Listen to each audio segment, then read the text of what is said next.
안녕하세요. 자, 우리 한 주 지나서 조금 한 주 푹 쉬셨나 모르겠습니다.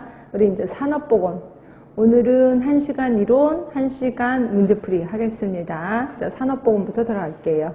자, 거기 보시면 소규모 사업장 보건관리 사업을 해서 대부분 소규모를 50명 미만이라고 얘기를 하고 있습니다. 그래서 50인 미만의 사업장에 이제 보건관리 사업을 위해서 클린 3D 사업을 실시하고 있어요. 그럼 클린 3D 사업이 뭔데? 이제부터 그거 들어갈 겁니다.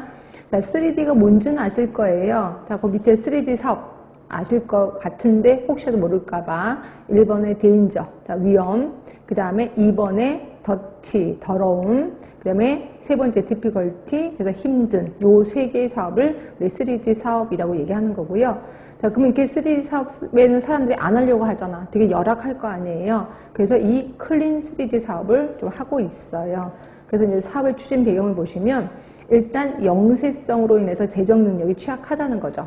그리고 노사가 안전보건의식 수준이 저조해요. 아예 뭐 남자가 손가락 하나 없는 거 뭐 어때? 대수야? 이렇게 얘기를 한다는 거죠. 이러다 보니까 안전보건의식이 저조하단 말이에요. 이러다 보면 툭 하면 다치고 다리도 잘리고 뭐 이렇다는 거죠. 그리고 이런 안전의식이 저조하니까 준법 의지도 미약하다는 거죠.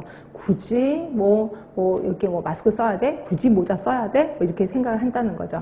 자, 그리고 대부분 이분들은 화학물질의 다양 사용으로 인해서 작업 환경이 취약할 수밖에 없어요. 그렇죠? 그리고 게다가 작업 시간마저도 엄청 많단 말이에요.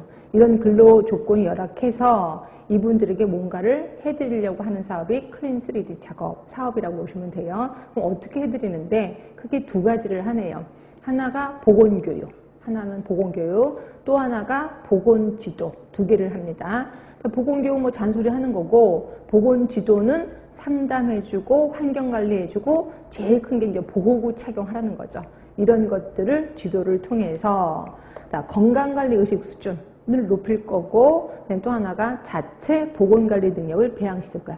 한마디로 셀프케어를 해주겠다는 거죠. 그 셀프케어 능력을 키우면 본인 스스로도 알아서 할 거 아니에요.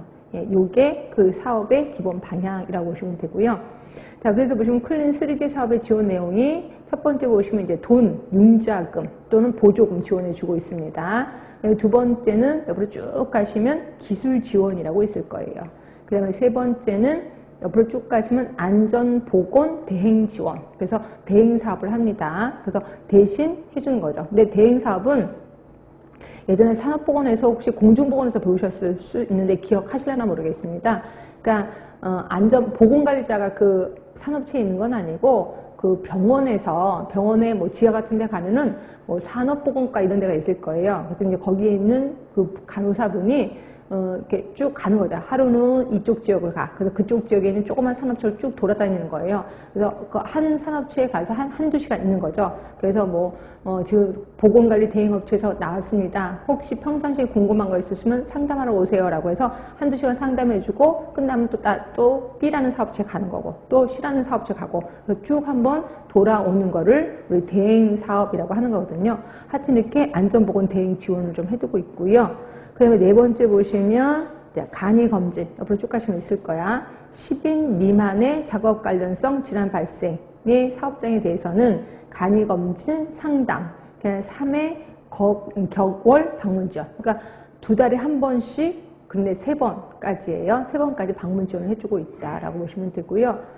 그 다음에 보건지도 2~4회, 그 다음에 5인 미만 사업장에 대해서는 특수건강진단도 한번 해드리고 있고요. 그 다음에 여러 가지 간이검사, 건강진흥운동 이런 것들 좀 해드리고 있다라고 보시면 돼. 이런 걸 다 외우기도 그렇고 여러분 머릿속에는 클린 3D 사업이 뭔지 그리고 클린 3D 사업은 어떻게 하는 건지 그 뜻만 좀 알아두시면 된다라고 보시면 돼. 그러니까 제일 큰 건 반가로 4번, 기본 방향, 목적 이거 좀 알아두시는 게 좋을 것 같아요. 자, 그 다음에 두 번째 가시면 산업피로에 대해서 좀 얘기를 할 거예요. 이건 우리 공중보건에서도 배우긴 했었었는데 조금 더 깊게 들어간 겁니다. 자, 산업피로에 대한 대책. 그래서 보시면 휴식 시간의 활용이에요. 우리는 성격들이 급해서 싹 다 하고 푹 쉬자. 근데 절대로 그러면 안 돼요. 그래서 보시면 작업 시간이 등차급수적으로 늘어나면 피로 회복에 요하는 시간은 등비급수적으로 증가된다는 거죠. 결국 1시간하고 10분 쉴 거를 내가 4시간을 하면은 10분, 그럼 4시간 하면 40분 쉰다가 아니라 거기에 배가 된다는 거죠. 한 80분을 쉬어야 된다는 거죠. 그래서 1시간 하고 10분 쉬고 1시간 하고 10분 쉬고 이런 게 훨씬 더 효과적이다라고 본다는 거죠. 하여튼 이런 거고요. 그래서 따라서 피로한 후 장시간 휴식하는 것보다 휴식을 여러 번 나누어